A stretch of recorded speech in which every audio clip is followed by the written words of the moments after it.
Boa tarde, boa noite. Eu sou Jéssica Ziegler, estou aqui em nome da equipe Malar Margens. Cumprimento todos os que estão nos assistindo no Facebook, também canal do YouTube da revista Malar Margens, e cumprimento todos os nossos participantes aqui da mesa de hoje. Nós estamos dando continuidade ao primeiro tempo de Escritas, Festa Literária Internacional da Língua Portuguesa, um evento organizado pelo Fórum Mais Cultura, Malar Margens e Lavate Songo, e pelos curadores Abreu Pache, Amóssimo Cavelli, Amanda Vital e Nuno Hall. Hoje nós temos a 32ª mesa de tema Traduções Interartes, Experiências em Angola. E contamos com os participantes Ana Clara Guerra Marques, bailarina, investigadora e coreógrafa, Francisco Soares, poeta, ensaísta e professor universitário, Carlos Ferreira, poeta, jornalista e investigador, que ainda não está conosco na mesa, mas esperamos que em breve ele ingresse, e Suzana Souza, consultora e curadora de arte. Desejamos uma excelente mesa. Eu vou ficar em off fazendo o devido acompanhamento técnico e passo a palavra para a Suzana. Suzana, por favor, obrigada a todos. Bom dia, boa tarde.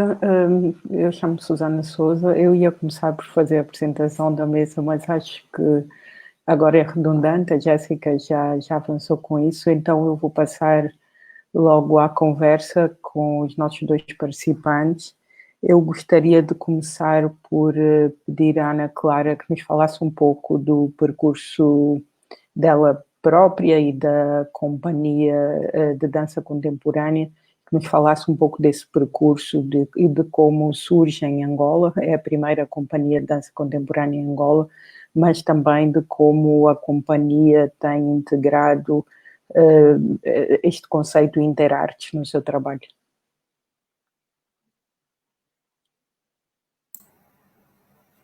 Olá a todos, obrigada pelo convite para participar neste encontro. Relativamente à companhia, em realidade é interessante começar por dizer, talvez, que foi a primeira companhia, portanto, num cenário, não é? Em Angola, num cenário onde predominavam e predominam ainda as danças populares e a dança tradicional, as danças patrimoniais. O surgimento desta companhia, em 1991, veio inovar a cena da dança em Angola e veio também acrescentar outras linguagens, não é? Às linguagens de dança que já existiam e, portanto, que estão ainda. E com esta companhia nós fizemos justamente este trabalho e desde o início que a companhia tem esta, não sei se é preocupação, se é vocação, se é opção, mas eu, enquanto coreógrafa, gosto sempre de utilizar outras linguagens, ou seja, não será partilhar um território, mas partilhar linguagens para chegarmos a um outro território. E, portanto, cada espetáculo é um território diferente. Não é um espetáculo, em princípio, de dança, é a Companhia de Dança Contemporânea, mas eu acho muito interessante este cruzamento, não é, com outras linguagens, seja o vídeo, seja o texto, seja o teatro, seja os próprios figurinos, a luz, por exemplo. Nós temos um espetáculo, depois poderei falar com mais se calhar pormenor, em que a luz é fundamental, portanto, é uma linguagem própria que intervém e, portanto, que define os espaços, inclusivamente cênicos e etc.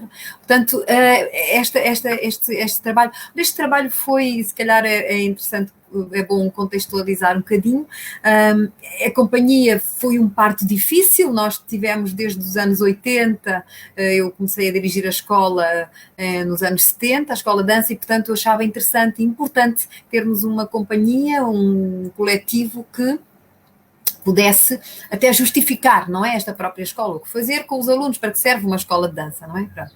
E pronto, foi muito difícil, finalmente em 91 nós conseguimos ter a companhia e fundar a companhia e formá-la. E esta companhia teve sempre este lado artístico, obviamente, mas teve sempre na nossa sociedade um papel, de certa forma, pedagógico, ou seja, mostrar às pessoas realmente o que era a dança profissional, que outras opções, não é? Nós temos de dança, a dança enquanto forma de arte, enquanto possibilidade de estabelecimento de diálogos, não é? E partilha até de situações que o próprio público vive, não é? E, portanto, partilhar este trabalho. Portanto, era um trabalho raro, no início as pessoas tinham alguma relutância tiveram em aceitar, e ainda têm, infelizmente, mas já temos algumas pessoas e um público importante que entende e compreende e acha importante, não é? Nós em Angola termos realmente esta companhia. Portanto, eu falarei, se calhar, sobretudo desta relação da companhia enquanto forja, não é, de novas linguagens a partir justamente deste cruzamento, não é, de linguagens distintas.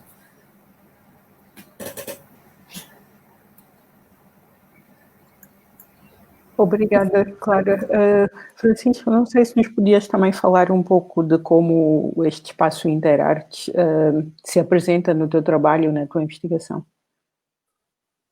Sim, com certeza, com todo o gosto.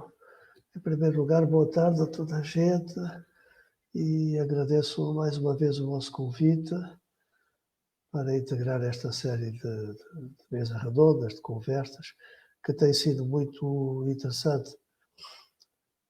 O trabalho de Interartes começou-me a interessar desde muito cedo. O trabalho de Interartes existiu sempre desde que há arte, mas a gente cresceu numa época em que esse trabalho estava cada vez mais intenso e depois, com o advento das novas tecnologias, intensificou-se ainda mais. Portanto, era natural que me interessasse pelo trabalho de Interartes. Depois nós tínhamos em Angola várias manifestações desse trabalho, manifestações contemporâneas, históricas havia outras, mas sobretudo comecei-me a interessar por isso de uma forma, digamos, mais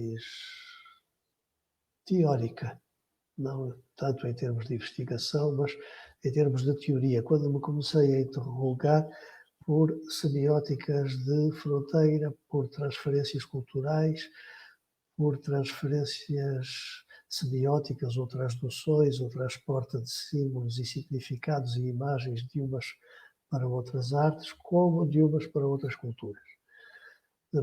Isso levou-me a interrogar-me sobre o que é que suportava essas transferências, o que é que suportava esse tipo de trabalho em termos de atividade psicológica.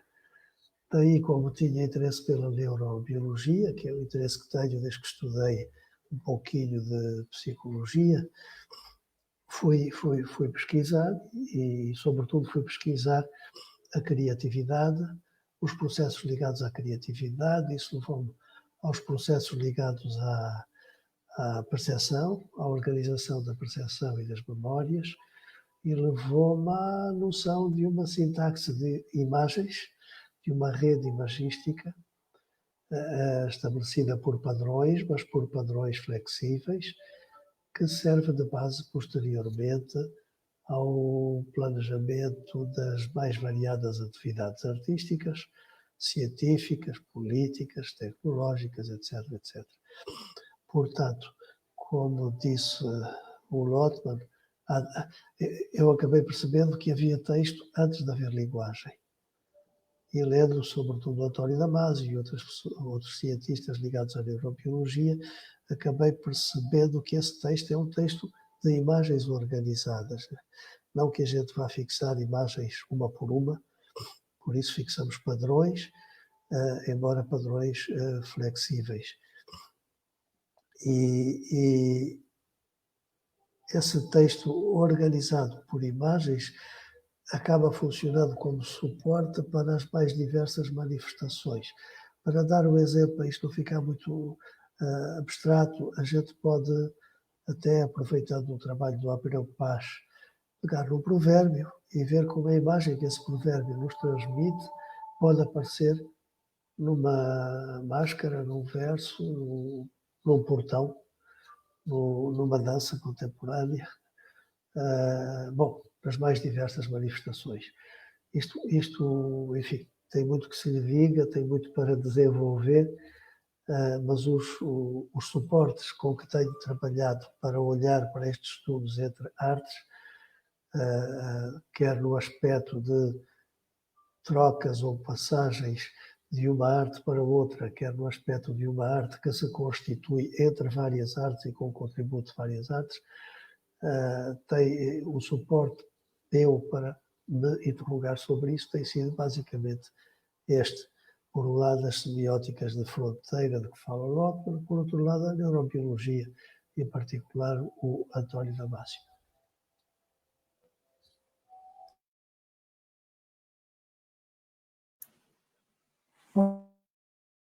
Que os dois nos dessem exemplos um pouco mais práticos do vosso trabalho. Por exemplo, no trabalho da Clara, eu sei que há esta utilização das máscaras e há também a utilização de ensinamentos de contexto histórico, né? Não sei se podias desenvolver isso um pouco mais para ligar com o que o Francisco acabou de dizer, e depois gostaria também de ouvir o Francisco com algo um pouco mais prático que pudéssemos, sobre o qual pudéssemos elaborar.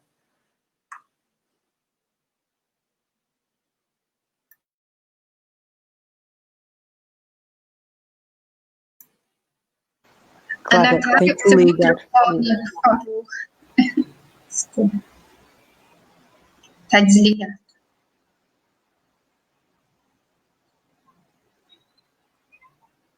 Ana Clara, está ouvindo? Por favor, o seu microfone está desligado. Obrigada.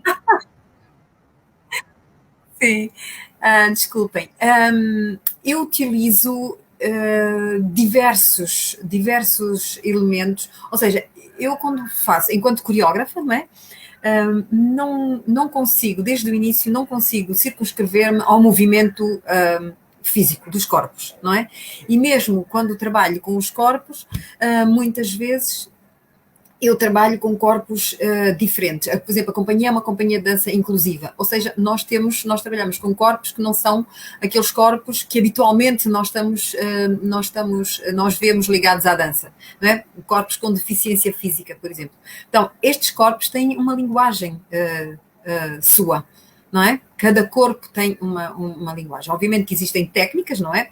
Enfim, pressupõe-se um trabalho profissional, pressupõe-se que tenha um suporte técnico de preparação e de formação técnica, mas há movimentos, por exemplo, que só esses corpos conseguem fazer. E portanto, esta ligação com outros elementos, seja, como eu dizia, seja a nível de corpos diferentes, seja a nível, por exemplo, da fotografia, não é?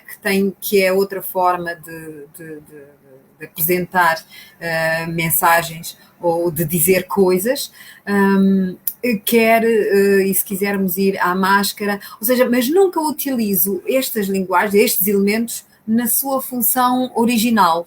Ou seja, quando eu levo uma máscara para um trabalho, para uma criação, eu não quero, se eu levar uma máscara de Chokwa, por exemplo, se eu levar uma máscara de Moana Po, que é uma máscara que toda a gente conhece e, portanto, posso dar este exemplo, as pessoas identificam-se, eu não levo esta máscara com o sentido dela, não é? Ou seja, que tem o sentido de enaltecer o papel da mulher numa determinada sociedade, de mostrar como a mulher se deve movimentar, etc. Não é nunca esta a minha intenção. Ou seja, não é perverter, digamos assim, esta palavra é um pouco agressiva até, mas é fazer com que essa máscara funcione na criação de um outro texto, não é? Ou seja, digamos que ela pode ter... pode ser ressemantizada, se quisermos. Se fosse uma palavra, ela seria a mesma palavra com dois significados diferentes. não é? Pronto. E isso é isso que me interessa, sobretudo. Por exemplo, eu trabalhei com o tema da Rainha Loeje, não é? Li o romance do Pepe Tela, já me interessava pela cultura Chokwe, mas não quis nunca reproduzir o livro numa coreografia, isto seria uma coisa sem interesse. Por um lado, não quis contar a história da Loeje e do caçador Chipindeilunga, mas quis apresentar uma possibilidade, não é? Uma possibilidade de abrir um diálogo, não é? Com o público, que reconheceria, se calhar, estas figuras, mas não as reconhecia naquela situação exatamente, não é? Pronto. Nesta peça eu trabalhei com textos do Pepe Tela, não do livro, mas textos que ele fez expressamente para serem utilizados, quer ditos pelos bailarinos, quer organizados num desenho musical. Portanto, havia isto. Porque muitas vezes as pessoas dizem, bom, tu se calhar recorres frequentemente à palavra porque se calhar achas que a dança não tem estrutura nem competência suficiente para dizer ou para exprimir aquilo que tu pretendes. Não é bem assim, não é por aí. Eu acho que dança, o movimento pelo movimento, ou só o movimento, a mim não me interessa muito. Nunca me interessou desde o início. Ou seja, eu sempre fui uma pessoa que desde o início utilizei sempre estas linguagens, justamente por aquilo que eu disse há pouco. Para mim é muito importante estar sempre a inovar e estar, sobretudo, sempre a criar outras linguagens, outras possibilidades, mais ou menos de dificultar até, não é, a vida ao espectador, obrigar o público a pensar, a olhar e a não ver exatamente aquilo que eu quero ver. Não sei se me estou a fazer entender. Portanto, isso é muito interessante, realmente. Conseguir criar, através deste cruzamento, não é? Eu não sei se é cruzamento, porque em realidade elas articulam-se. Eu tento sempre articular de forma a que haja uma outra linguagem que não tem nome, não é? Porque esta ideia de rotular, eu, pelo menos enquanto artista, não gosto muito. É a dança contemporânea, é a dança clássica, é assim, é jazz, é não sei o quê. Portanto, isto não me interessa muito, não é? Eu acho que nós não somos garrafas de vinho para vir com rótulos e, portanto, a minha ideia é sempre fazer esta utilização, não é? Este recurso a outros elementos que eu conheço bem, que mantenho de certa forma a essência, mas às vezes mantenho como uma coisa muito privada, não é? E portanto eu sei porque é que estou a fazer aquilo, o público chega ou não lá, mas também isso não é muito importante, não é? Pronto. Portanto, e há ali, tu vês a máscara, podes lê-la, podes ler a máscara, que é uma máscara manapó, podes ler a mulher, mas podes ler o homem. Pode ler as escarificações, que é uma outra linguagem que essa escultura tem, não é? Tu podes ler um texto na cara no rosto daquela máscara. E acho que isso até onde é que o corpo pode ir, não é? Até onde é que que recursos mais o corpo precisa para expressar, não é? Para expressar o que quer. E eu acho que isso é muito importante. A palavra, para mim, é muito cara, é muito interessante, é mesmo um prolongamento. Mas hoje, as tecnologias, a companhia experimentou videomapping, etc., como prolongamento, não é? Hoje nós não somos nada sem este prolongamento através da informática, da internet, das novas tecnologias. E, portanto, vamos por aí, não por uma questão de moda, não porque a dança não chega, mas porque em realidade nós não somos uma folha em branco, ou não somos uma folha só com um texto único, não é? E ainda que tenhamos um texto único, nós achemos que somos um texto único, dependendo das pessoas. Eu trabalho para um público, dependendo das pessoas, as pessoas leem aquilo que elas querem, não é? Portanto, no fundo, há esta fusão, esta articulação, que eu acho que para mim é muito interessante. E cada vez que eu sim.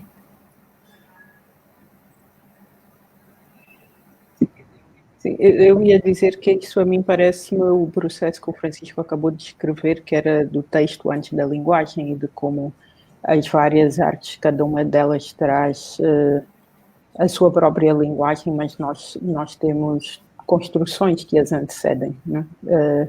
Não sei se poderias pegar nisso, Francisco, e desenvolver um pouco, independentemente de como uses a máscara. Claro, por exemplo, numa coreografia, a máscara traz consigo um conjunto de informação para o público, não? Traz, mas depende do público. Imagina, eu trago uma máscara chokwe, não é? Nem todas as pessoas conhecem esta máscara, não é? Pronto, e eu posso ter dois, mesmo dentro de Angola, a máscara Moana-Pó é muito conhecida, mas se eu trouxer a máscara Chihel, a máscara Chihongo, ou qualquer outro, Chikungo, outra máscara, Chikusa, já se calhar não é porque não foi tão banalizada como literalmente foi a máscara, isto aí é a máscara Moana-Pó. Portanto, as pessoas de outras culturas, não é? Não sabem que máscaras são aquelas.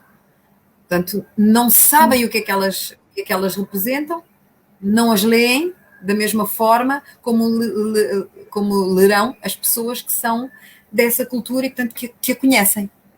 Né? Agora, o que eu não sei é se isso é muito importante quando eu opto por usar esta máscara em palco. Eu uso, por exemplo, porque essa máscara me diz alguma coisa a mim, enquanto coreógrafo, e nós podemos permitir-nos, enquanto criadores, utilizar o que nós queremos, fazer como nós queremos, não é? Isso é muito interessante.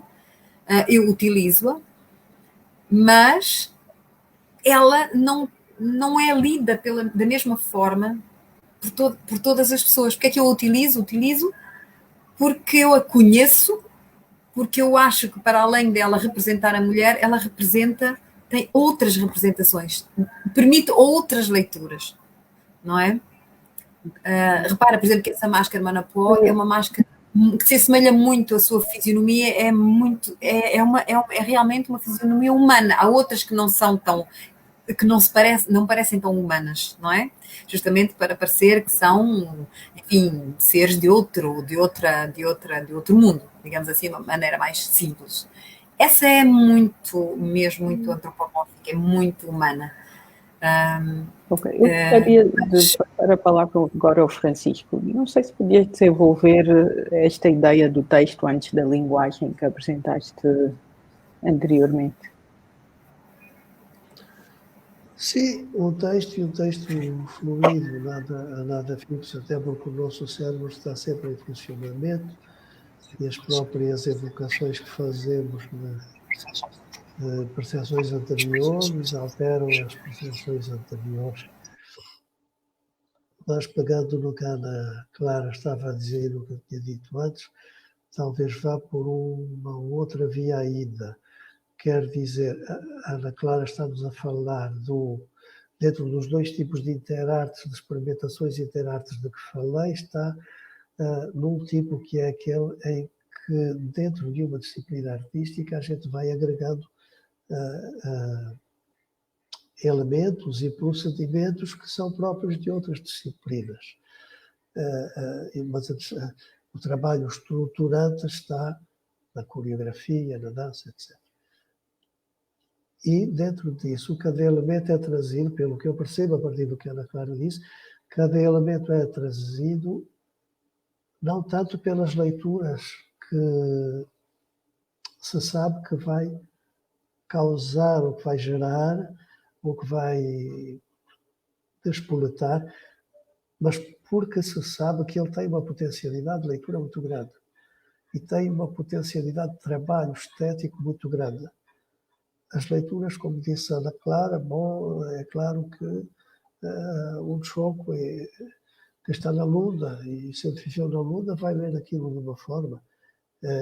Um choco é que, sei lá, fez a universidade, não sei, em Macau, qualquer sítio assim inimaginável, ao norte, ou enfim, que teve que se confrontar com outra cultura, volta e tem a dupla perspectiva da sua origem e a do mundo que conheceu, e está a interpretar a máscara a ver como, por exemplo, o grego do tempo do Homero iria olhar para aquela máscara e como eu olho para aquela máscara e como ele olha para aquela máscara.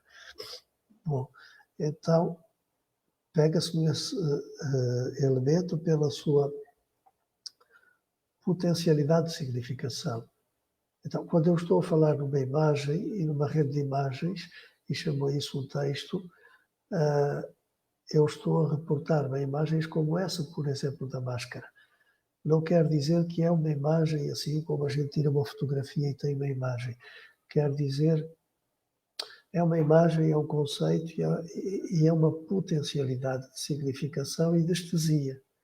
E parece que a Ana Clara, como penso que será o procedimento típico do processo criativo, ela vai pegar na potencialidade semiótica e estética e vai desenvolver essa potencialidade num determinado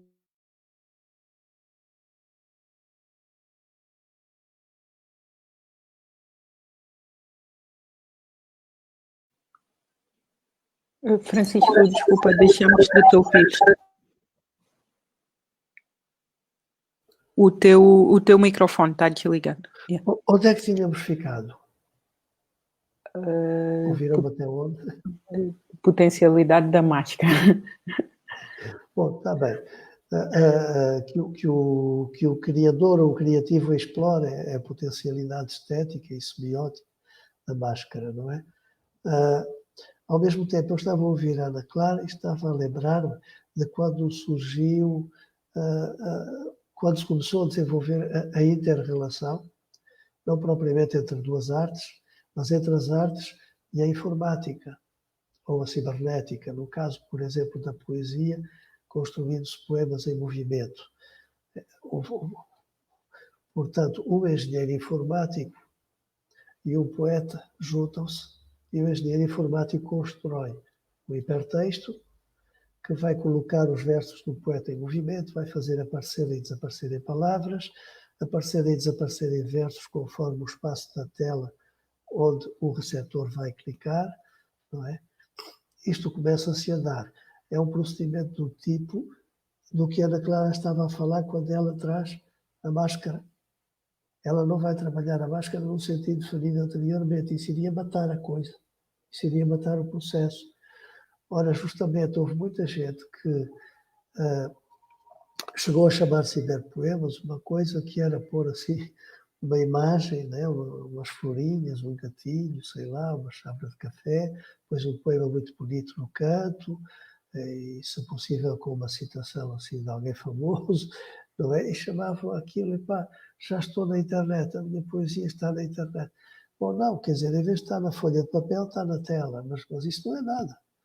A passagem para um sistema informático não implicou nenhuma criatividade por parte de quem escreveu o poema. Não é? Acho que era disto que a Ana Clara falava. Agora, eu volto, então, ao que falei no início. Qual o suporte, qual a base para isto? É que nós temos uma rede de imagens, sendo que cada imagem, como eu disse, não é uma imagem visual, é uma evocação sonora, é uma evocação conceptual, mas nós temos uma rede de imagens que é acionada quando nós evocamos algum dos elementos que anteriormente no sistema perceptivo foi acionar essa rede. Eu vou simplificar mais. Se por momentos esquecermos esta rede de imagens, falemos apenas da linguagem. A gente está a ler um poema e o poema fala em amor, casal, filho, casamento. Então há uma rede de circuitos neuronais que é acionada a partir destas palavras. Porquê? Porque elas têm um determinado campo semântico. Isso que nós chamamos campo semântico, os neurobiólogos estudam como uma rede de circuitos elétricos e químicos que são acionados através dos neurónios, que são acionados, não é? Constituem ali uma rede e nós chamamos campo semântico. Bom, é uma coisa que uma e outra se correspondem. Então, o trabalho artístico pode facilmente passar de umas para outras disciplinas artísticas, ou integrar várias disciplinas artísticas numa só, como acontece habitualmente no cinema, por exemplo, e antes do cinema acontecia na ópera. Pode fazer isso porquê? Porque a base da comunicação artística é a estesia, o sentimento estético, o sentimento de beleza provocado pela evocação de uma série de imagens interligadas, e que pode ser até mais interessante se as imagens que se propõem para ligação e as palavras que se propõem para ligação, o campo semântico ativado, se for em algum dos seus aspectos inovador. Diga em algum dos seus aspectos, porque se for totalmente inovador, ninguém entende, não é elegível. Então, todas as obras de arte são parcialmente criativas, não é? Mas quer dizer que se todos nós temos uma série de padrões através dos quais a memória guarda as percepções, esses padrões têm variações individuais e têm variações culturais, têm variações grupais, digamos assim, mas são padrões que são comuns, mais ou menos comuns. Por exemplo, esta forma, uma cruz, não é? Bom, ok, a gente vai para certas culturas e diz, epá, isso é cruz, epá, é Cristo, é São Pedro, um morreu assim, outro morreu assim, outro morreu assim. Bom, são as variações, mas essa forma da cruz a gente vai encontrar nas gravuras do Chico do Hugo, tal como vamos encontrar o círculo. E como não temos uma capacidade tão grande, apesar do desenvolvimento do nosso cérebro, que nos permite alojar as imagens todas, o que nós alojamos são padrões. Para os neurobiólogos, padrões de circuitos neuronais. Para nós que trabalhamos mais com literatura, semântica, semiótica, esses padrões equivalem ora a campos semânticos, ora a procedimentos característicos de cada disciplina artística. A gente trabalha sempre com padrões, mas também desde que existe arte, a gente trabalha sempre com a mistura entre padrões e com a transferência de capacidade significativa e de provocação estética própria de uns procedimentos ou de uns padrões e própria de outros. A gente pode ver isso sem ser por símbolos tão abstratos como o círculo, a cruz, a espiral. Vocês peguem, por exemplo, na palavra pietà e vão ao Google e ponham pietà e então vejam a multiplicidade de coisas que aparecem. Pode ser uma música, pode ser um poema, pode ser uma estátua, pode ser uma pintura, não é? Bom, tendo por referência genérica uma passagem bíblica. Mas o que é que nós formamos? Nós formamos uma ideia de pietà que ativa no nosso cérebro uma série de circuitos que vão gerar visualizações, audições, às vezes até vão gerar, entre aspas, sabores. Há evocações de imagens que geram saliva na língua e há outras que geram secura na boca, por exemplo. Portanto, isto, quando falo de imagens, não são apenas visuais, nem somente sonoras, mas também táteis, gustativas e respeitantes ao cheiro, a todos os sentidos. Porque a base disto vem da percepção. A gente organiza a nossa percepção a partir dos sentidos e depois aloja na memória. Ora bem, e então quer dizer, desde que a gente tenha uma rede de imagens para a palavra pietà, em qualquer disciplina artística a gente pode trabalhar a palavra pietà com inteira liberdade, porque esta rede de imagens que estabelece um padrão semântico e um padrão de circuitos neuronais vai ser acionada e ela vai ser a base que intersecciona todos os desenvolvimentos possíveis que uma arte pode fazer em torno da imagem inicial, da rede de imagens inicial associada à pietà. Não sei se me expliquei muito bem, se continua muito abstrato. Não, para mim foi foi esclarecedor, acho que é compreensível. Eu pessoalmente acho interessante pensar na obra de arte, quer estejamos a falar de dança, literatura ou artes visuais, como este compilar de conhecimentos ou de imagens, para usar a palavra que o Francisco usou, de imagens que todos nós temos. Não sei se isso faz sentido para ti, claro, mas pelo que dizias há pouco do teu trabalho, acho que é no fundo este o processo criativo. Tens o microfone desligado, fechado. Mais do que compilar, eu acho que mais do que compilar, que é juntar, não é agrupar, o que for, eu acho que o trabalho artístico e criativo, ele, mais do que isso, ele pode fundir e combinar elementos e, sobretudo, dar-lhe outro sentido e outras interpretações. Porque nós não, mesmo quando eu faço uma coreografia, quando eu crio uma sequência de dança, não é? Eu não estou a juntar gratuitamente uma série de movimentos, não é? Pronto, isto é uma coisa que não tem sentido. É como quando nós fazemos um discurso, quando falamos, nós escolhemos as palavras e não estamos a juntar uma montanha de palavras e depois deitar tudo cá para fora. Isto não pode ter, esteticamente é interessante e pode ter uma função, não é? Num trabalho criativo. Mas, se nós estivermos a falar, se eu agora desatar aqui a dizer palavras todas juntas de uma forma, ninguém vai perceber o que eu quero dizer. Eu juntei uma série de palavras só porque tenho de dizer alguma coisa, não é? Pronto, eu escolho-as e faço com que elas circulem e com que haja... É quando nós trabalhamos portanto, quando fazemos uma criação, nós fazemos no fundo isso, nós fazemos uma fusão, nós fazemos uma combinação até de códigos e chegamos a uma outra linguagem. Existe também uma coisa que eu acho que é interessante, é a transdisciplinariedade, ou seja, como umas linguagens, elas vão, por exemplo, vejamos o videodança. O videodança é uma categoria, não é? Que não é vídeo e não é dança, mas que é vídeo e é dança. Mas não é o que dizias tu há bocado, Francisco, não é sobre o poema, né? Escrevo um poema, ponho na internet, já está uma coisa diferente, mas não, afinal, em vez de ser numa folha de papel, é numa folha virtual. Portanto, não é uma coreografia filmada. Uma coreografia filmada é uma coreografia filmada, não é um videodança.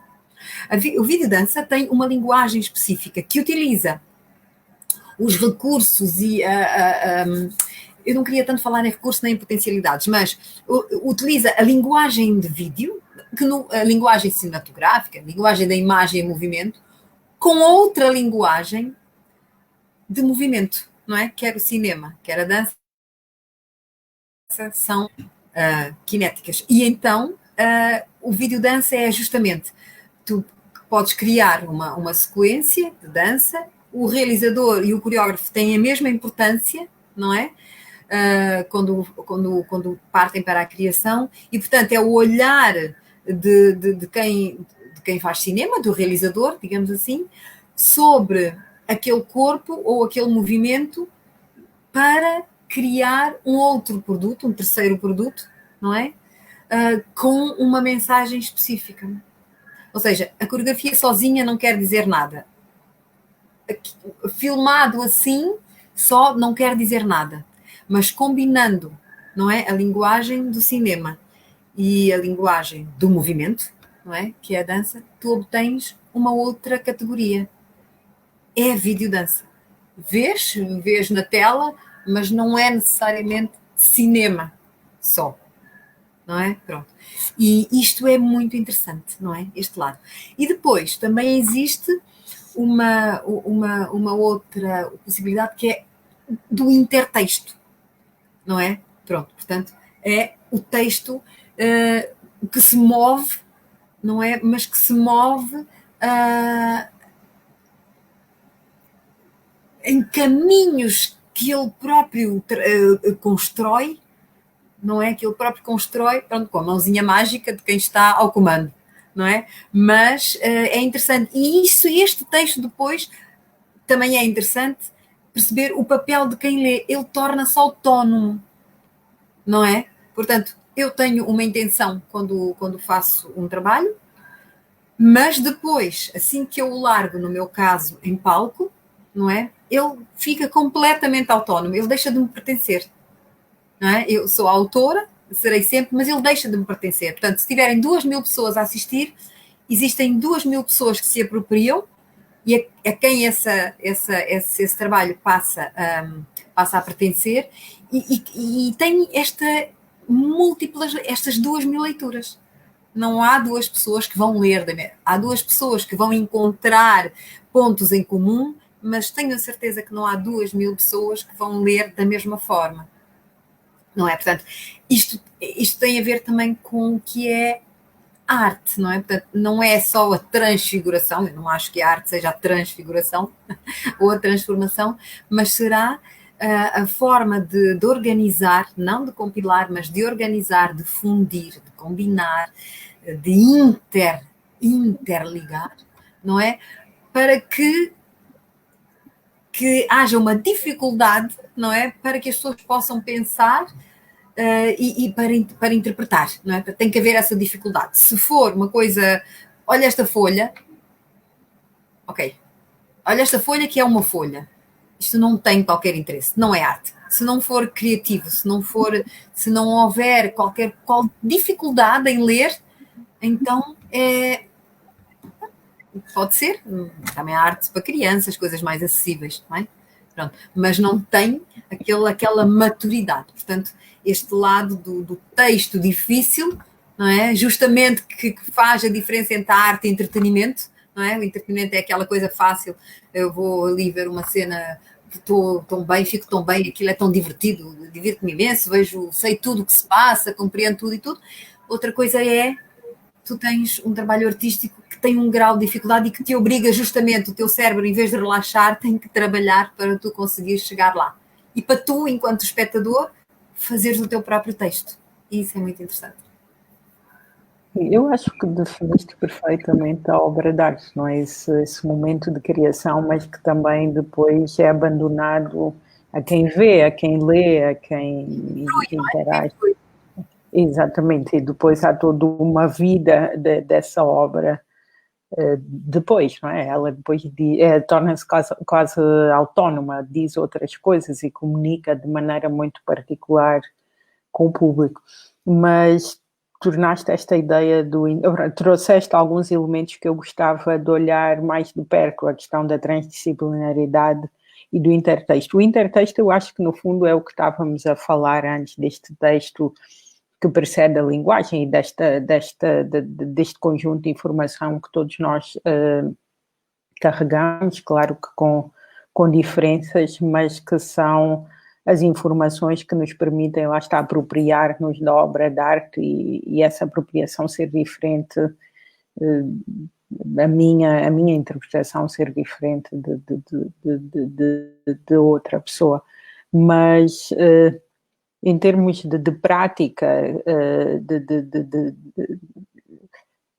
há uma diferença pela forma como acabaste de explicar entre a ideia de transdisciplinariedade e de interarte. Querem falar um bocadinho sobre isso? Não sei se, Francisco, podias também falar um bocadinho sobre isso.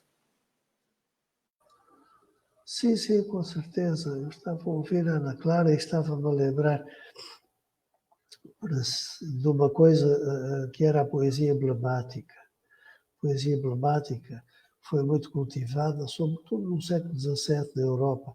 Tinha-se um desenho e depois fazia-se um poema, digamos, tributário do desenho. O poema, o desenho servia como emblema para o poema. O poema desenvolvia-se intertextualizado, digamos assim, com o desenho, mas nunca se autonomizado. Sempre ficando na dependência não só do que o desenho podia significar, mas dos seus limites, pronto, não ultrapassando os seus limites. Então, isso equivale ao que nós chamamos, na teoria da metáfora, uma metáfora de curto alcance. Quer dizer, a metáfora não ganha autonomia nem provoca aquilo que a Ana Clara diz, obrigar a pessoa a pensar, obrigar a pessoa a raciocinar. Não é? Essas são metáforas de curto alcance.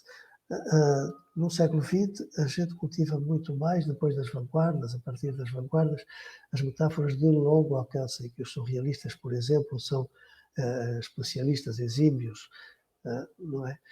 Isto mesmo a gente encontra já não entre o desenho e o poema, mas entre a fotografia e a palavra. Dá-se o mesmo problema que se deu naquela transposição da poesia para a informática. Quer dizer, se a gente coloca uma fotografia e depois põe uma coisinha, uma frasezinha lá embaixo, não é? ou descritiva, ou bonita, ou que de alguma forma se combina bem com a fotografia. Não é? Tal como uma jarra, às vezes a gente acha que determinada jarra combina bem com determinado quadro, a gente nem está a olhar para a jarra nem para o quadro, enfim. Ora, em vez disso, a gente, o que é que faz? A gente põe uma foto, a gente sabe que a maioria das pessoas vai olhar para aquela foto e vai ter um certo tipo de evocação, a gente vai despertar uma série de circuitos neuronais e de campos semânticos e de expectativas por parte de quem vai ver a foto, mas a frase que a gente lhe joga, em vez de ser um elemento decorativo, estará talvez mais próxima de um soco no estômago. Quer dizer, uma pancada que bate na cabeça e a pessoa diz, espera aí, aparentemente até a frase não tem nada a ver com a foto, né? E a pessoa fica perplexa, mas o que é isto? O que é que isto tem a ver uma coisa com outra? Depois começa a pensar, começa a fazer o que os ingleses chamam background, não é? Que em inglês se chama background, começa a fazer os seus feedbacks, os seus backgrounds, etc. Vai buscar o background, faz o feedback e depois arranja uma interpretação e com essa interpretação consegue produzir uma simbiose própria sobre aquele objeto artístico. Este tipo de efeito, que é cada vez mais procurado, não é à toa. E tem que ver com a função da arte, a meu ver, na minha opinião. Tem que ver com a função da arte, o que é ligeiramente referido ali no comentário do Luís Serguilha, a função da arte no nosso corpo, no nosso cérebro, na nossa mente. Eu evito usar a palavra mente, porquê? Porque o nosso cérebro é um mecanismo de autorregulação e de coordenação do nosso corpo, não é nada que exista separado dele. Ele surge do próprio corpo. O corpo procura manter-se bem, é uma coisa normal, não é? Procura manter-se bem e, portanto, vai criando um mecanismo que regula a nossa relação com o exterior de maneira que a gente se mantenha bem. E esse mecanismo desenvolve-se. Depois não reage apenas ao frio indo para um lugar mais quente, mas já sabe que o frio virá em determinada época e portanto, vai arranjar uma roupa mais quente antes dessa época chegar. Bom, grosso modo, isto é assim.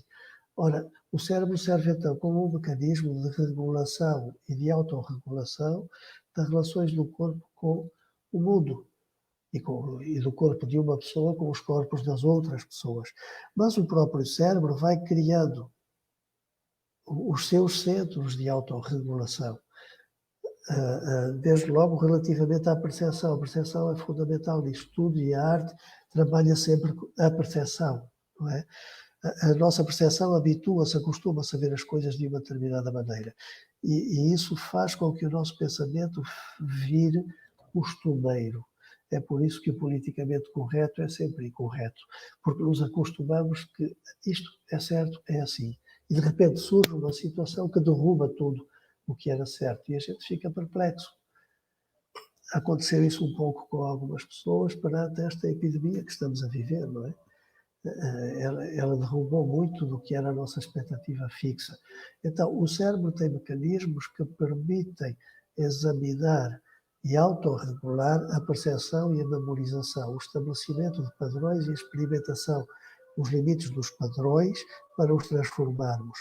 E um desses mecanismos, talvez o principal para a experimentação, é a arte. Porque o discurso artístico, justamente por esse tipo de tarefa de que a Ana Clara falou, por esse tipo de confronto que nós vemos, por exemplo, entre uma frase que parece não ter nada a ver e uma foto que parece não ter nada a ver. Ou, se vocês repararem, alguns poemas, como Abreu Paes tem posto no Facebook, por exemplo, é interessante. Ele mete um pedaço de uma frase em Kikongo, um pedaço de uma frase em português, ou mete vários pedaços de frases, por exemplo, em português, mas aparentemente uma não tem nada a ver com a outra. É como se nos estivesse a atirar com imagens que são como pedras que quebram o nosso espelho, não é? E a gente depois vai ter que recuperar. Ao fazer isto, o que é que os artistas, os criadores criativos estão a fazer? Estão-nos a obrigar a questionarmos sobre a forma como habitualmente conhecemos, percebemos e pensamos. E a arte, como a base da relação comunicativa da arte com os apreciadores da arte é o como se, é aquele chamado protocolo de leitura. A gente diz, bom, em arte tudo é possível porque a gente está a fingir. Ok, então, uma vez que estamos a fingir, vamos lá fingir que isto é tudo ao contrário. É o que acontece também no Carnaval, não é? E enquanto fingimos que isto é tudo ao contrário, estamos a levar as pessoas a repensar na sua vida, entre aspas também, a sua vida real, habitual, rotineira. Então acho que a arte tem esse papel por esse motivo, porque é um campo de experimentação onde somos muito mais livres, o que faz com que ela tenha o papel, por vezes, de confirmar um cânon ou um padrão, mas que tenha principalmente o papel de levar aos limites e para além dos limites tudo aquilo que nós temos como estabelecido, como correto, como pré-pensado, pré-conceituado.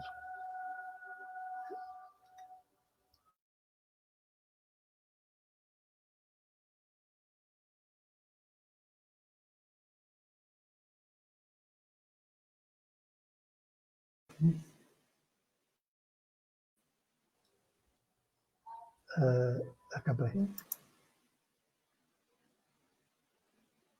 Responder a isso.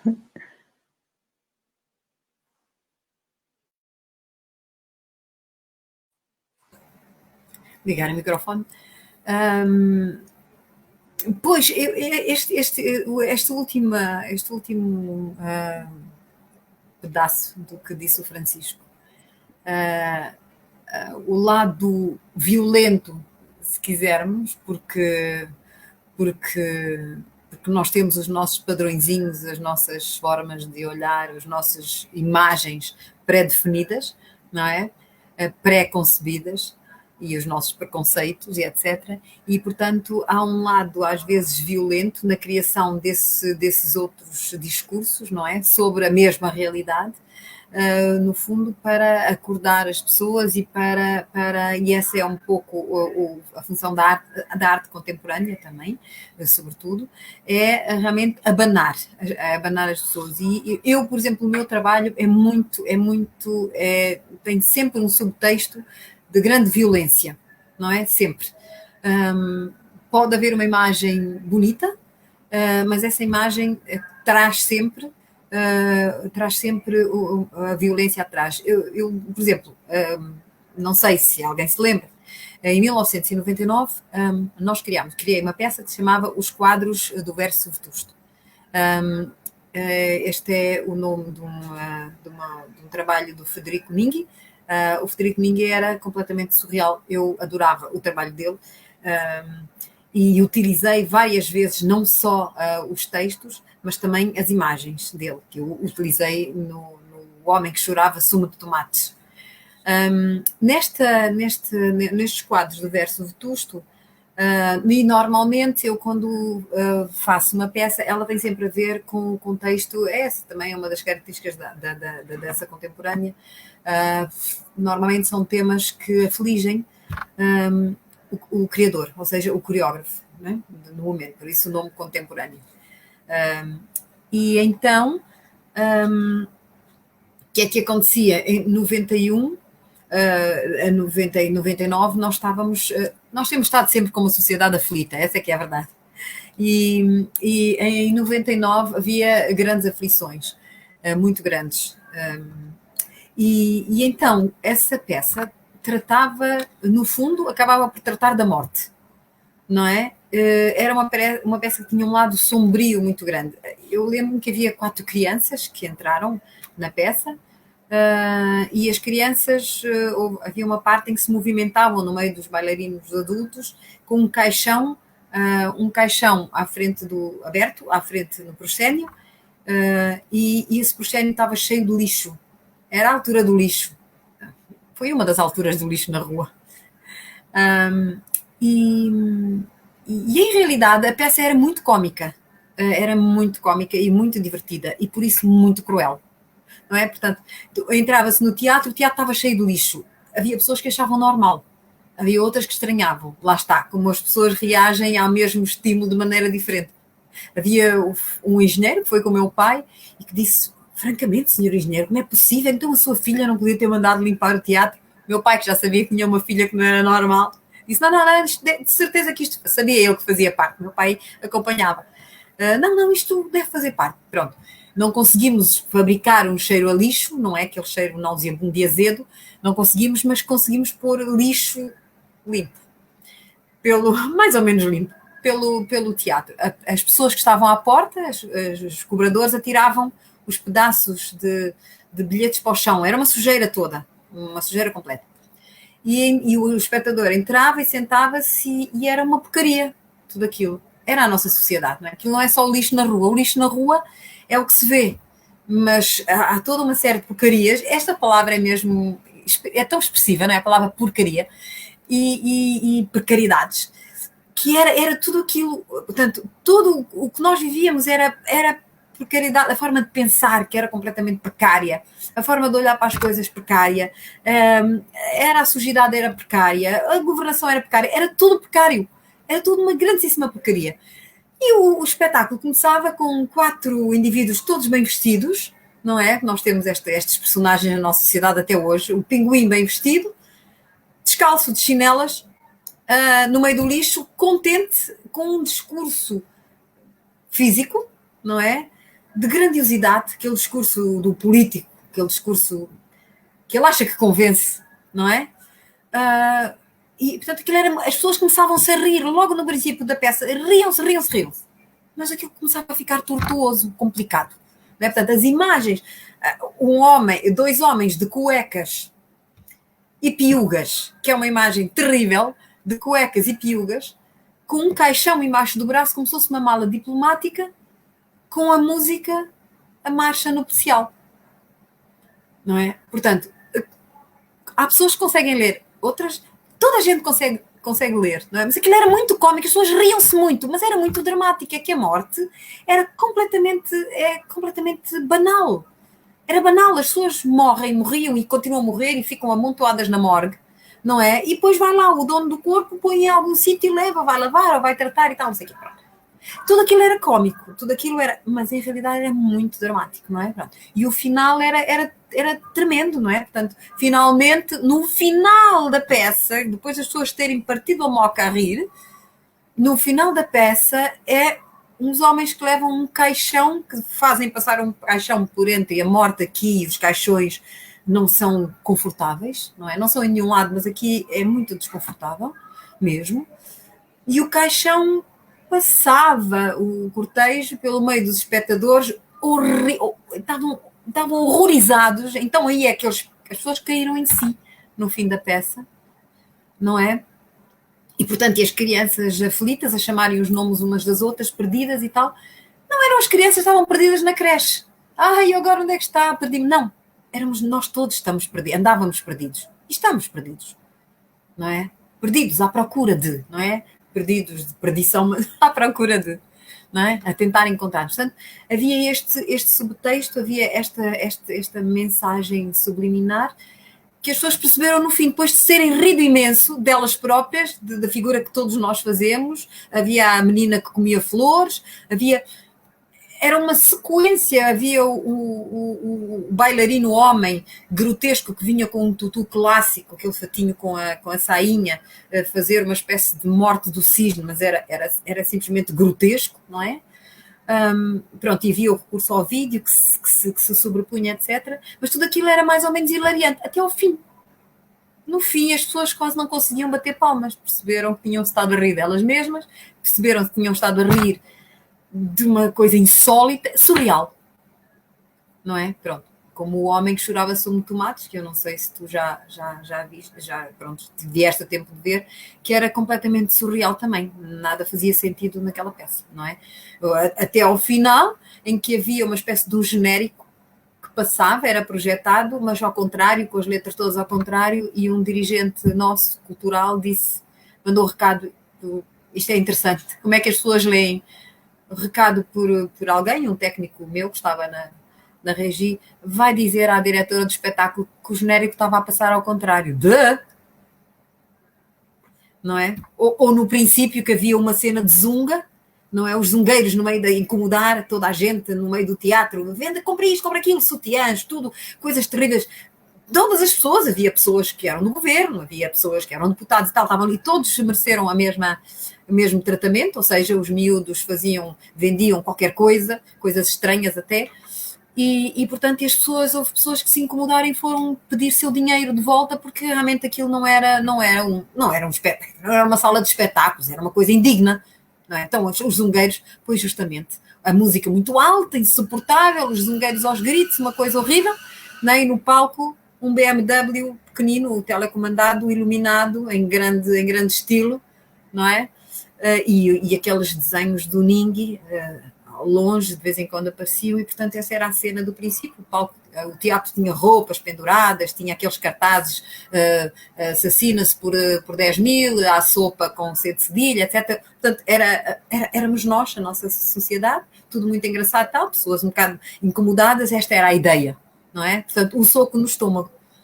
E, portanto, criaram-se ali outros textos a partir de textos que já têm uma leitura, já têm um rótulo, não é? Aquilo que tu dizias um bocado, Fernando, há bocado. Portanto, as coisas já estão, mas de repente elas aparecem com outro sentido, não é? Que graça tem a morte? Que graça tem? Pronto, ouvimos de tudo, é falta de respeito, etc. Enfim, é difícil, de maneira geral, compreender-se, muitas vezes, os artistas e a arte contemporânea. Na nossa sociedade, que é tão conservadora e tão inculta, não é? É muito mais difícil. Portanto, as pessoas pensavam, não se leva um caixão embaixo do braço e não se anda a dançar no palco com a música alegre com um caixão. É uma falta de respeito, não é? Pronto, ok, era uma leitura. Eu tinha uma intenção, não é? E tive-a. E portanto, mas isto é engraçado. Portanto, como é que as coisas se cruzam? Já estamos a sair um bocadinho, se calhar, do nosso tema, mas realmente estas aberturas, não é? São interessantes e umas coisas levam às outras, é um lugar comum, mas é mesmo assim. E, portanto, como é que o texto se perverte, se modifica, não é? Como é que a mesma coisa, de repente tem até um significado contrário, não é? Antagónico. Isso é interessante, não é? E como a falta de respeito, não é? O homem de cuecas os homens de cuecas e piugas, com o caixão embaixo do braço, como se fosse uma máquina, e ainda por cima fazia um movimento com o rabiosque de um lado para o outro, que era mais insinuante, não é? Uma coisa sedutora à morte e tudo aquilo. Mas aquilo tinha uma intenção muito de chocar, não é? E as pessoas perceberam, foi construído o texto, e só no fim de tudo que as pessoas, depois de estarem completamente hilariadas, criei esta palavra, perceberam que era, portanto, construir um discurso com textos que têm à partida um outro significado, construir um discurso distinto. Obrigada pelos exemplos, porque eu acho que com estes exemplos não só nos deste um olhar prático para o que nós estávamos aqui a discutir em termos, se calhar, um pouco abstratos, mas com estes dois exemplos conseguimos ver como cruzas no teu trabalho a literatura, o vídeo, o som, e chegas a um produto final, não é? Que nestes dois casos em particular, eu acho que quebram os tais protocolos de leitura que o Francisco falava, daí estas reações do público. Então acho que não fugimos do tema, acho que foi perfeito. Mas eu gostava que elaborasse um pouco sobre esta ideia da violência da criação, porque eu acho que é um pau de dois bicos, no sentido em que é violento para o criador também, chegar a este resultado, a um processo pessoal, né, quase íntimo de violência, e depois há também um segundo momento de violência na recepção, né, no observador, no leitor, na pessoa que recebe essa obra de arte. Não sei se gostarias de falar um bocadinho sobre isso.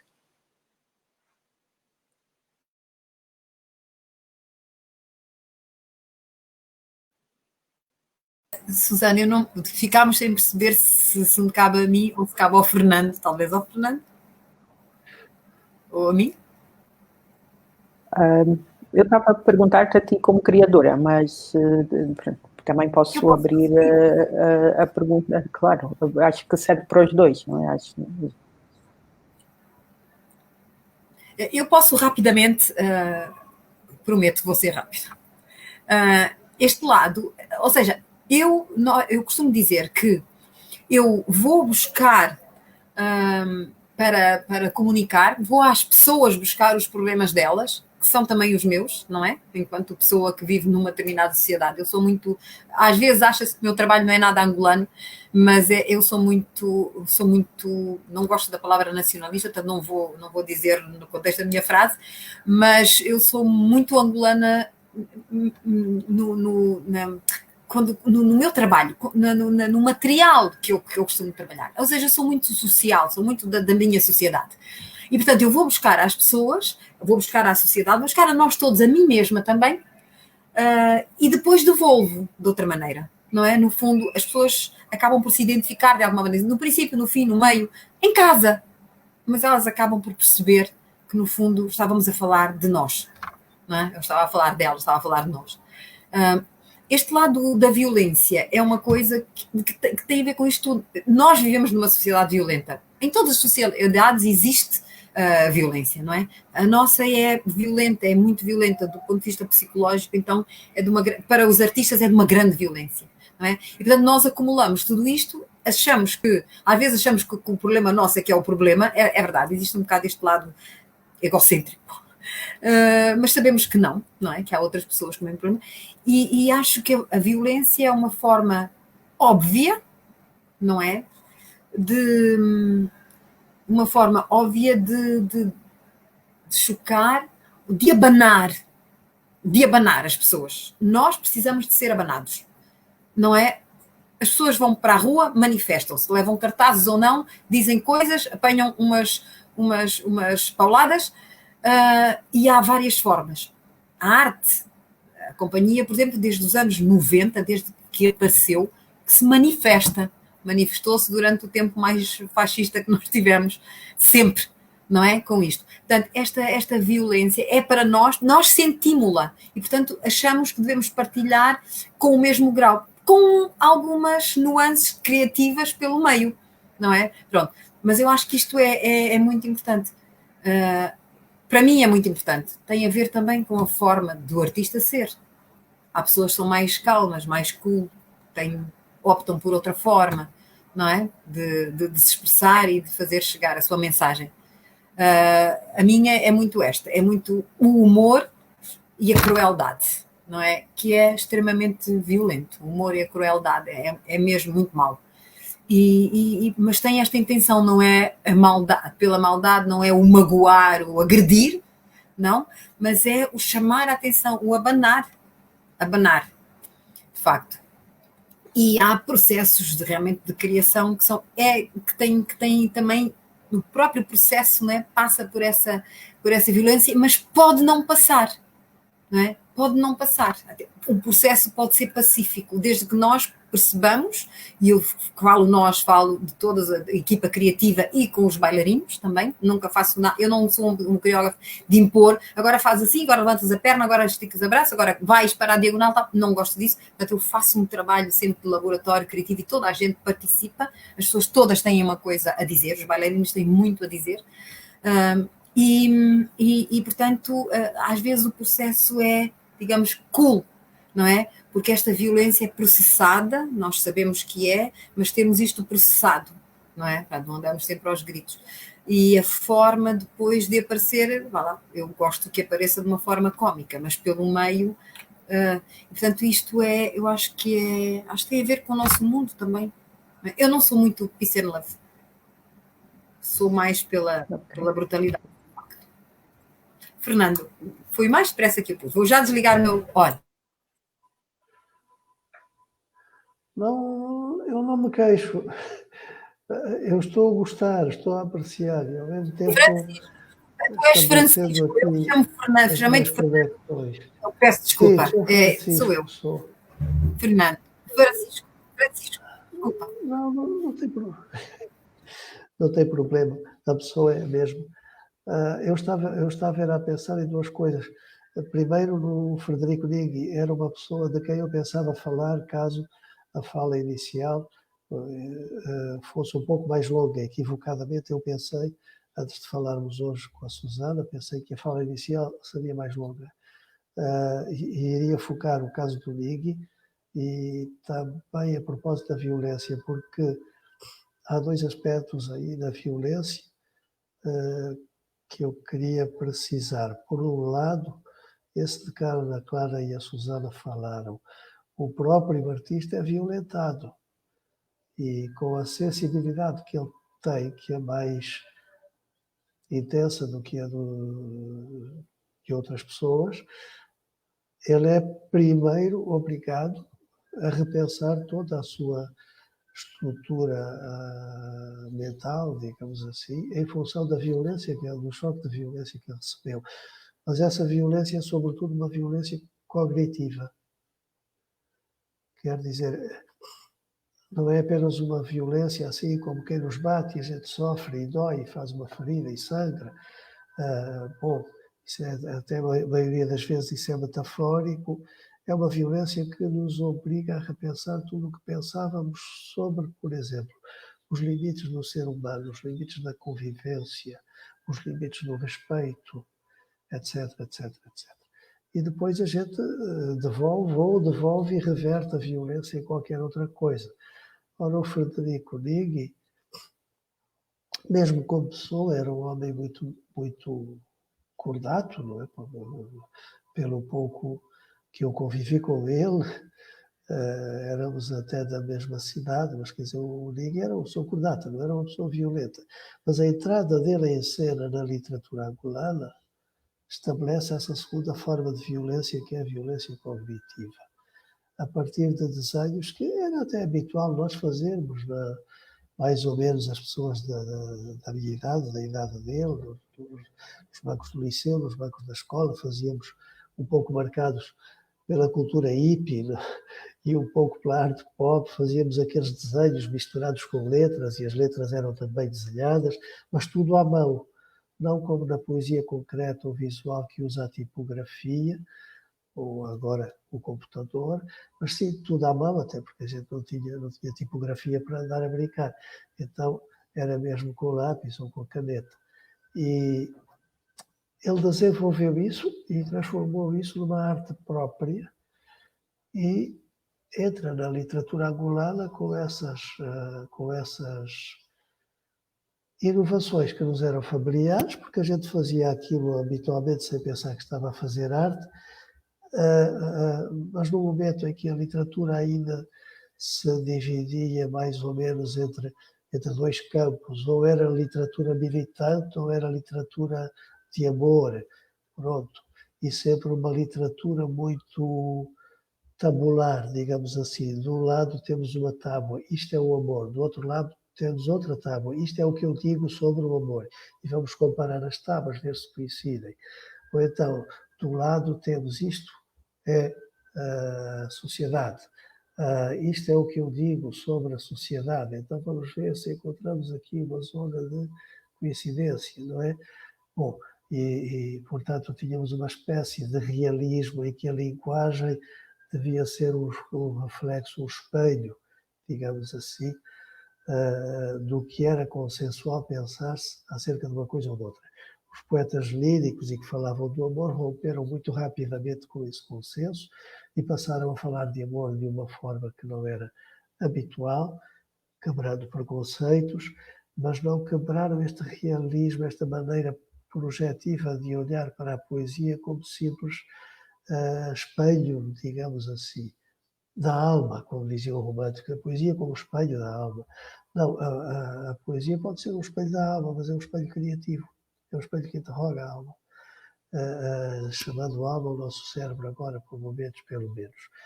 O Frederico Nigri aparece com uma coisa totalmente diferente. Ele não nos dá um soco no estômago, mas publica um livro em que parece aquele estudante inicial a fazer os desenhos e a pôr umas palavras misturadas com os desenhos, não é? E depois começa a escrever uns poemas em que de repente aparece uma letra em maiúscula, depois outra, e a gente vai à procura de um significado para aquilo e não tem significado nenhum, é o mero sentido estético do poeta. Ele acha que ali fica bem, aquilo não nos está a indicar nenhuma mensagem secreta acerca do mundo, do amor ou da vida. Ele está apenas a fazer experiências visuais ao mesmo tempo que está a produzir um discurso verbal. Então, esta maneira de eu proceder rompe com tudo o que era habitual na poesia angolana, mesmo na poesia escrita por autores revelados ao longo da década de 1980. E com isso ele acabou ocupando um espaço que é o espaço das pessoas que são toleradas, mas não são compreendidas. Portanto, sim, o Nig faz aquelas coisas, ele também é artista plástico, sabes? Ele também é ator. Aliás, esta peça que fala a Ana Clara, ele falava muito nessa peça. Ele também é ator, ele também é artista plástico. Como quem diz, coitado, faz aquelas coisas porque também é ator. Ora, não, ou porque também é artista plástico. Não, é precisamente por aí. É porque ele estava muito mais próximo dessa sintaxe das imagens, que a qualquer momento se pode desenvolver numa direção ou na outra. E ele sabia que podia mexer com elas, quer passando de umas para outras, quer metendo umas dentro das outras, e, portanto, metendo letras em maiúsculas no meio de uma palavra, por exemplo, sem que isso tenha necessariamente que ter um significado espacial. Então ele exerceu, sem ser um homem violento, ele exerceu uma violência cognitiva, que se tivéssemos dado desde logo atenção ao que ele estava a fazer, nos levaria a questionar: será que a única forma de fazer poesia é esta que nós conhecemos e temos praticado? E é aí que ele cumpre, a meu ver, esta função que eu acho indispensável da arte e que me assegura que a arte nunca vai desaparecer, por mais que haja nazis e queimem livros, etc. Quer dizer, a arte não desaparece por um motivo simples, porque é um suporte para nós nos prepararmos para qualquer inesperado. É aquilo que vai plastificar a nossa mente, no sentido de tornar a nossa mente mais plástica, mais maleável e, portanto, mais adaptável às circunstâncias e, por outro lado, obrigando-nos a repensar, obriga-nos também a abrir os olhos, a tentar ver as coisas sem as pensarmos previamente. Em algum momento, tentar vê-las apenas. Esse mito do ver apenas, que está no Alberto Queiro, está em certos budistas, está no Krishnamurti, está numa série de tradições no mundo, que é o momento em que a gente abre os olhos e vê. A gente não se percebe, a gente não percebe que pode estar ao mesmo tempo a pensar. A gente só está conscientemente a ver o objeto à nossa frente. Então o artista, quando instaura essa violência cognitiva, ele deixa-nos perplexos e a seguir à perplexidade a gente vai procurar ver. Não, deixa ver, mas como é que é isto mesmo? É mesmo caixão que está ali no palco? Não. O que é aquilo? E então a gente começa a ver com os olhos e a seguir a ver com o pensamento.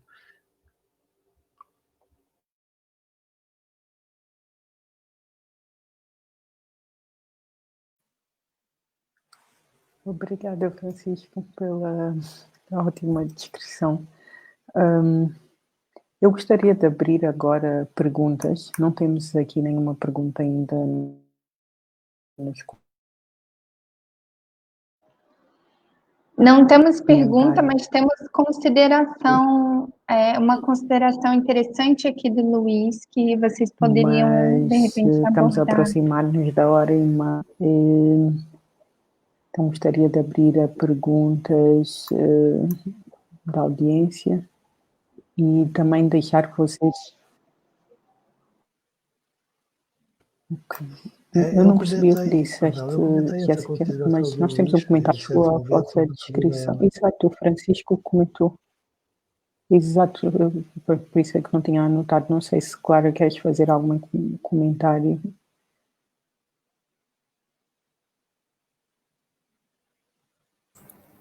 Eu acho que, no fundo, foi aquilo que nós tivemos a dizer, não é? Portanto, sobre este comentário que apareceu agora aqui, é isto? No fundo, acabou por ser isto, acabou por ser o que nós tivemos a dizer, ou seja, em última análise, e resumindo tudo, é preciso gritar, é preciso ser histérico, é preciso falar alto, é preciso... É importante.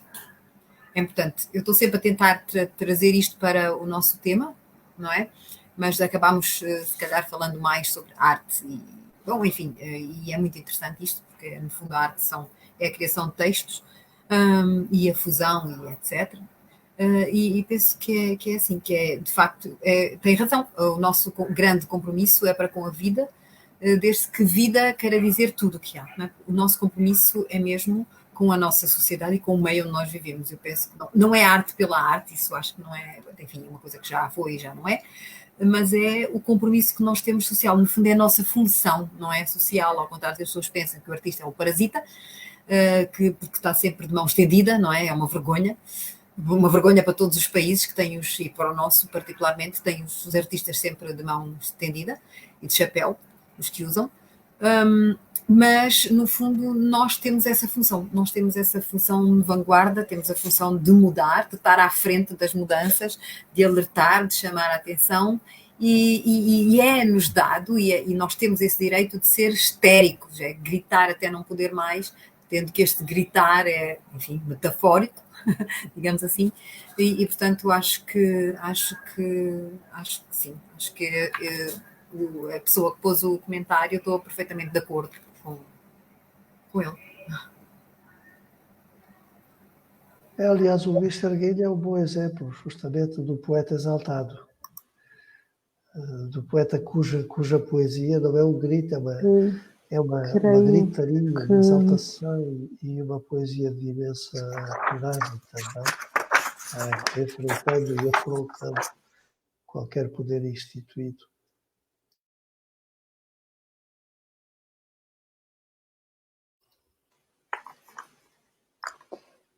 Acho que não temos mais perguntas para já. Não sei se querem continuar a explorar algum outro aspecto que tenham já mencionado.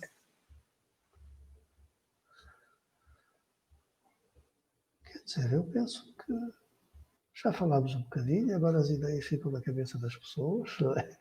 As pessoas vão falar disso e estamos abertos ao diálogo em qualquer outra plataforma. Sim, eu acho que foi muito rica a conversa. Eu acho que exploramos aqui imensos aspectos. Fomos muito mais teóricos do que eu estava à espera. Pensei que fôssemos olhar para coisas muito mais práticas, mas acho que foi muito rica no sentido em que exploramos alguns aspectos que não são simples na produção artística e nos processos de criação.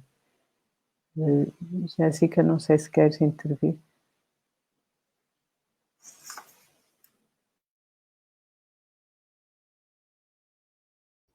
Jéssica, não estamos ouvindo. O microfone não está ligado. Microfone. Oi, perdão. Muito bem, chegamos ao fim da nossa 32ª mesa. Agradecemos muito aos participantes pelas riquíssimas considerações sobre arte. Foi extremamente importante tudo que que a Ana Clara, o Francisco e a Suzana trouxeram aqui para a discussão de hoje. Agradecemos a todos aqueles que nos acompanharam até aqui pelo Facebook, canal do YouTube da revista Malar Margens. Nosso evento continua até o dia 3 de dezembro e estão todos convidados para a nossa mesa de amanhã. O tema será a ficção urbana contemporânea. As mulheres ocupam seus espaços. Estão todos convidados nesse mesmo horário amanhã. Mais uma vez, muito obrigada em nome da revista. E foi uma excelente mesa. Muito obrigada e desejamos a todos uma excelente tarde e noite. Até uma próxima. Muito obrigada a todos, muito obrigada aos participantes. Foi um prazer estar a conversar com vocês. Tchau. Tchau, obrigada.